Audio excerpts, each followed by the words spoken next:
I was visiting with a parishioner, and she was telling me about how she was caught in a traffic jam on 21st Street here in Newark.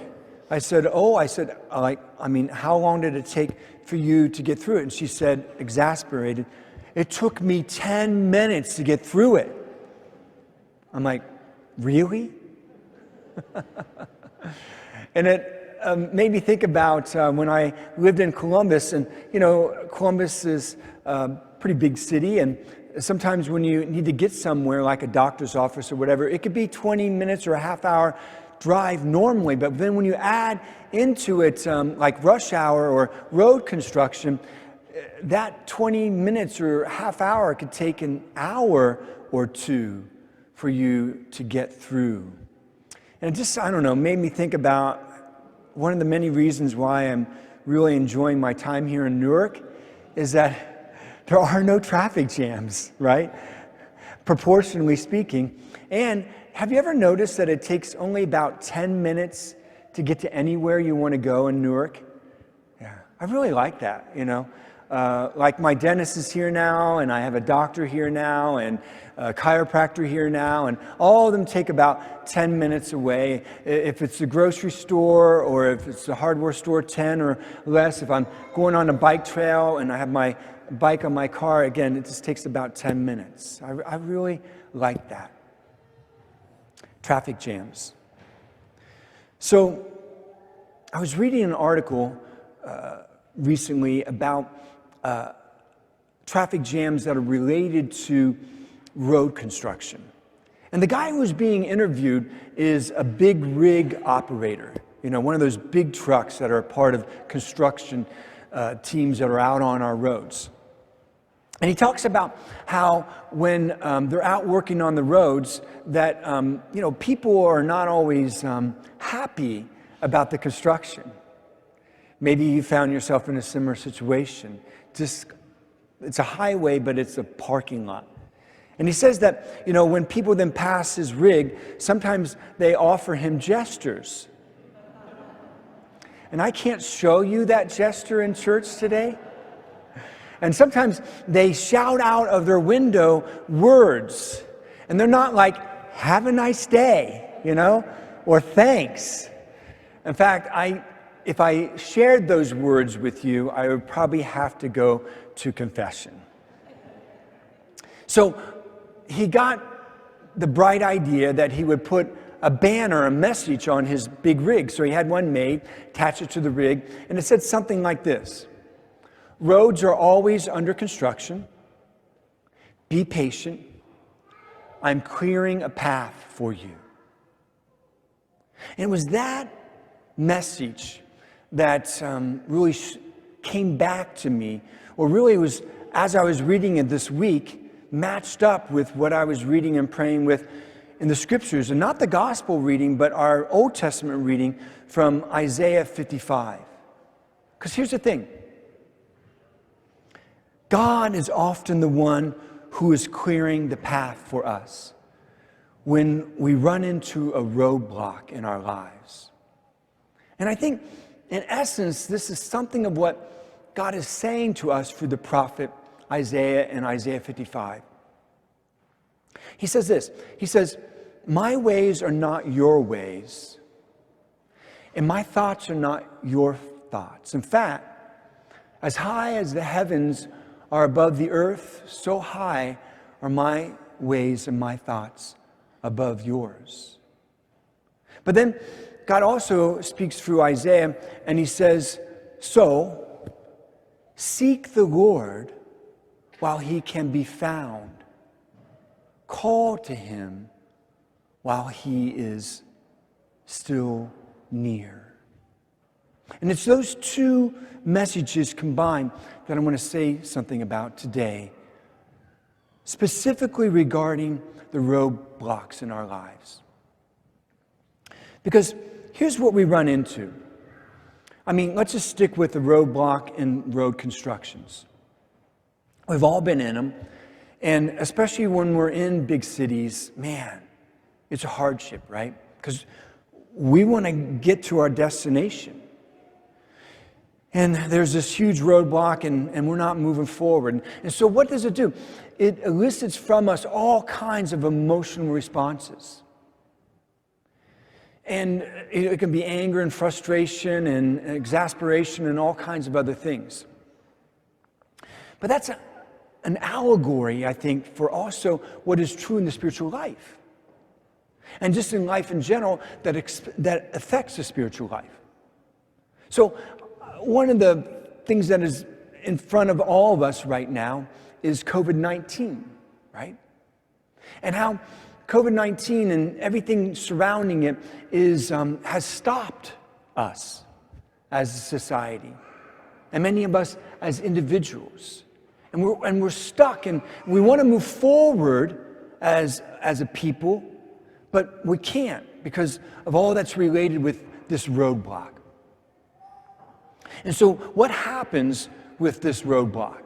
What goes on inside of us with this roadblock? And yes, you could think about COVID-19 and just stay with that, but you can also think about something personal to your life, like a loss or a broken relationship or a search or an emptiness or a loneliness or sadness that is abiding or a disease or any number of other things. Think about it in your own life and fill in the blank and just hang on to that, where you just get stuck, right? And what it does then is it evokes from inside of us all kinds of reactions, like anger and frustration and impatience. But it can also be reactions, responses like apathy or indifference, or running away from it and turning around and making a U-turn and not advancing anymore, but going backwards.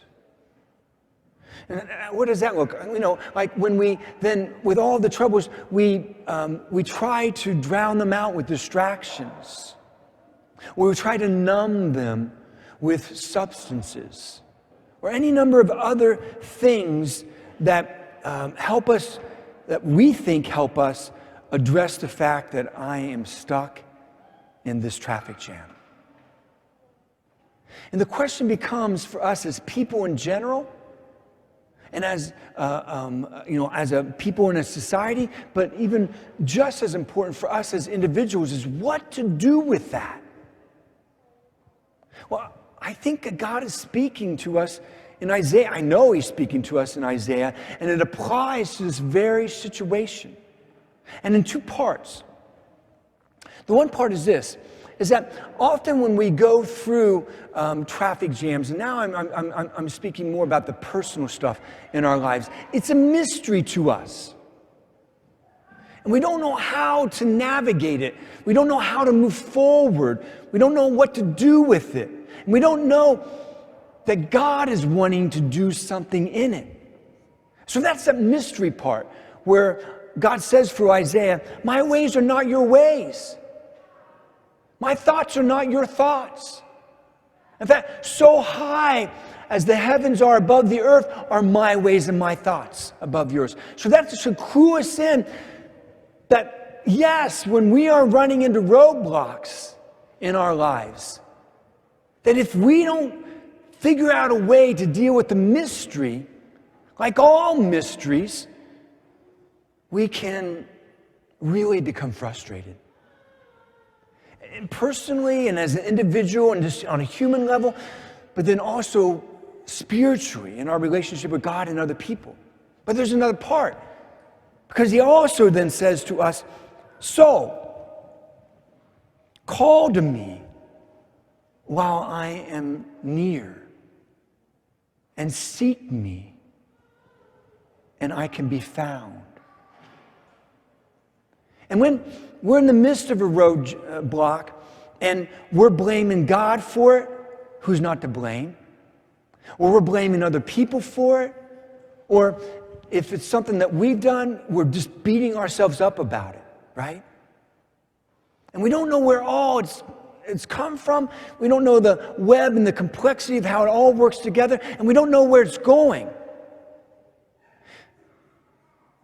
God is saying to us, Seek me while I can be found in this roadblock. Call to me while I'm near in this roadblock. And then we draw near to him, and then we find him, and then the experiences are not as mysterious to us, and we no longer not know what to do. We begin with being connected and more connected to him to know what to do. And then this is it. This is the revelation we figure out. God's clearing a path for us. Not despite this roadblock, but using this roadblock. He didn't cause it, but he is in the midst of it. And he's saying to us, the road to me and your life specifically will always be under construction. Be patient. Be patient with yourself. Be patient with me, your God. And be patient with other people who are going through similar things in life. I'm clearing a path for you.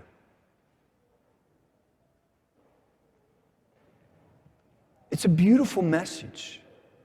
And it's a liberating message. And it's a message that is coming to us very clearly from God through the prophet Isaiah. And it is so applicable to our lives. So, how then do we seek God while he can be found? And how do we call to him while he's near? Well, that comes to this reality as a parish, but it also comes to us as individuals. Parishes, what I've learned as a pastor who have been running parishes, they go through life cycles. And so sometimes there is a time in which a parish, and remember, this can be you as an individual too, we go through desert experiences, okay? Where we're dried up and we can't find water and we're drying out and we can't find a way out of the desert. And there isn't much that's being offered to us to help us survive that desert experience. But remember this, the very same God who spoke through the very same prophet and that we get through the prophet Isaiah is the very one who God called the prophet Isaiah to say this: I am a voice of one crying out in the desert, make straight a path, a highway to my God. And that's what I think is happening here at St. Francis de Sales. That's certainly what is available to us at St. Francis de Sales. Let me give you the numbers. Because remember last week, I promised you I'd give you the numbers. As I invited everyone to enter into this drive, this spiritual drive, we call a stewardship of time. And that is to realize that we're stewards of our time, not just our talents and not just our treasures, but our time. And that God gives us time while with him in this world so that we might seek him and find him. And then what we're going to do is provide as many oases, as much water in the desert for us to not only survive, but to saturate our spiritual lives and to thrive as we make straight this path, this highway to our God. And I promised that I would let you know as you guys went and registered for just one thing. I asked, just one thing to grow your spiritual life on an ongoing basis. Here's the numbers, just in 1 week. 131 of our women signed up for women's ministries. 76 men signed up for men's ministries. And then all the other ministries that have men and women involved, we'll call them co-ed ministries. 445 people signed up for that. And 107 for our youth ministries, for a total of 759 people in just less than a week have signed up and registered for our ministries here, to grow their faith as individuals. And let me tell you this as your pastor, I have never seen this in a parish. I have never seen the response of parishioners to want to grow their faith as much as I have seen it here at St. Francis. It is incredible. Thank you. Thank you. And it's incredible, too, against this backdrop. So, right now, at St. Francis, among our masses, we have a total of 500 people coming to Mass. But before that, before COVID, we had about 1,000 people coming to Mass. And by the way, we're doing really well. When I talk to some of my brother priests in the diocese, when they're telling me that they're in parishes where 1/10 of their parishioners have returned so far, or 1/4 or 1/3. We're at about 1/2 of our parishioners who have returned. But before that, we had 1,000 people attending Mass. Well, that means among the 1,000 people who are actively practicing their faith in respect to the fact that they've been coming to Mass regularly, that 75% of our active parishioners are also investing their time on an ongoing basis to grow their faith and to get closer to the Lord. I have never seen that in a parish. That truly is remarkable. And the Lord is doing something here. I don't know what He's doing. I don't know what His future plans are. But it's going to be something incredible.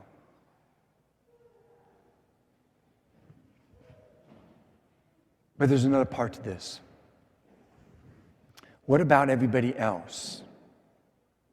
I mean, you know this better than I, because I've only been here for 3 years, but I've heard story after story after story. And also, I told you when I first got here, I looked at the October counts, which count people coming to Mass for an entire month, just to kind of get an average for the year. And I looked back 20 years. And 20 years ago, well, 23 years ago, there were 2,000 people coming to Mass. So in a 20-year period, this parish lost half of its population coming to Mass. And before you start beating yourself up about this is not unique, unfortunately, right? And I know I've heard the stories from you. We've come to me privately, and you've told me, some of the troubles that were here. I've heard those things, right? And we're addressing those things. But this is not unique to us, because across the United States and the Western world in our culture, the practice of Christianity is on the decline. And not just among Catholics, among every denomination. It's on decline. And we've talked about the influences and the reasons for that. But the way through that I've noticed, and not just from Scripture, but anecdotally in my own life, has been that any parish that sets itself upon a path of intentionality, where parishioners and parish as a whole see this and then intentionally begin to respond to this by growing their own spiritual lives. Every one of those parishes that are doing this, and again, anecdotally, I'm seeing this just in my friendships with other priests. The parishes in this diocese, the ones that are actually growing, are the ones that are doing what we're doing. Or let me say it another, we're growing because we're doing what they're doing, and vice versa. But this is not a numbers game. We're talking about souls, right? Yes, the Lord wants to win more and more souls to Himself, but He's always concerned about you. And He loves you. And He wants you near Him, and He wants you to find Him and call to Him and be in a closer relationship with Him. So it's great that 759, 75% of our churchgoers are in ongoing faith formation right now. Wow. But what about all the others who have gotten away? For whatever reasons, Troubles that are here, or just simply being a part of the culture and the decline and the allure of what's out there and thinking what's out there is better than what is in here. And believing that lie. What about them? Well, here's the thing. Here's the beautiful thing. When we seek the Lord while He can be found, and when we call to Him while He is near, then we find Him and He's nearer to us, and we allow Him to remove the obstacles, to clear our path. And guess where He clears the path to? Not just to Him.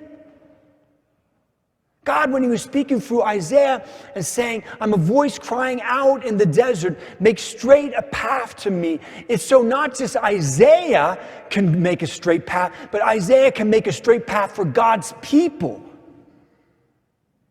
And when you do this and you make a straight path for Him, then along that roadway, that highway to Him, then all these other people, God is going to put you in their direction and lead you and help you lead them in a pathway back to Him. And then hold on to your hats, folks. Because whatever the Lord is trying to do here, He's going to get done. But the key to this is the qualification that is in these two sentences. Call to Him while He's near. Seek Him while He can be found. For whatever reasons right now, we as a parish are in an oasis. We're in a sweet spot. And again, parishes go up and down with oases and desert experiences, just like we do in our own spiritual life through the course of our lives. But we're in that spot where a plethora of opportunities are being offered to our kids, to our teens, to our young adults, to male, to female, to couples, to divorce, to our older senior citizens, to everyone. Call to Him while He's near. Seek Him while He can be found. And what will happen is that roadblock that you're in and any other future roadblocks that you will be in, God will be there clearing a path for you. Not despite the roadblock, but because and through and in that roadblock. And not just for you, but for the people that you love and care for and want to be with you on this highway that leads to our God. And so I ask the remainder of you who during this past week have not taken the opportunity to seek Him and to find Him and to call Him by registering and signing up for one opportunity to make a straight highway to Him. Do it now. Do it now. And you have all the regular ways to do that. The flock note, the bulletin, parish website, social media. Make a straight pathway to God.